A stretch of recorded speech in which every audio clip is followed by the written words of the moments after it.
Баршаларыңызға қайырлы күн. Меруерт асханасының тұрақты көрермендері, каналыма қош келіпсіздер. Сіздермен бірге барлық жерде хит болып жатқан пирогты мен де жасап көрдім. Сіздерге де жасауға кеңес етемін. Өте дәмді, жұмсақ, влажный болып шығады. Меруерт асханасына тіркелмеген оқырман болсаңыз, тіркелуді, лайк басуды, комментарий жазуды ұмытпаңыздар. Қазақша каналдың дамуына үлестеріңізді қосып қойыңыздар. Құрамдарының барлығын описание бөліміне қалдырамын. Сол жерден қарап сіздерде жасаңыздар. Бізге бір банк қойытылған сүт мен ақ сгущенкамен бірге араластырдым. 3 дана жұмыртқамыз, жылы сүтіміз, ванилин 1 пакет. Одан кейін қопсытқышымызды оның үстіне салып араластырып аламыз. Ұнымызды салғаннан кейін бөлме температурасындағы сары майымызды, сұйық майымызды, қантымызды салып, жақсылап тұрып араластырып алатын боламыз.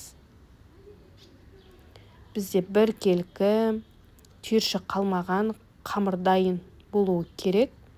Менде аз ғана грек жаңғағы бар еді, соны салып жібердім. Бұл салу міндетті емес. Одан кейін табамызға құямыз.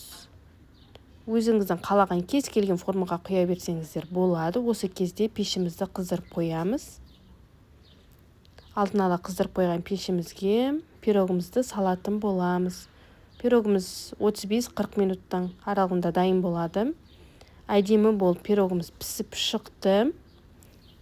Осындай таяқшамен тесіп дайындап аламыз. 1 стакандай сүтті аямай құямыз. Менде қолдың сүті, сіздер болсаңыздар дүкендегі сүттерден құя берсеңіздер болады.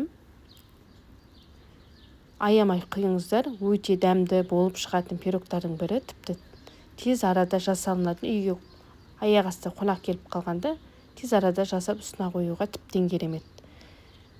Бетіне 1-2 қасықтай қойытылған сүтімізден құйып шығамыз.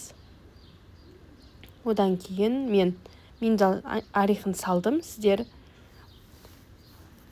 крошка салсаңыздар болады.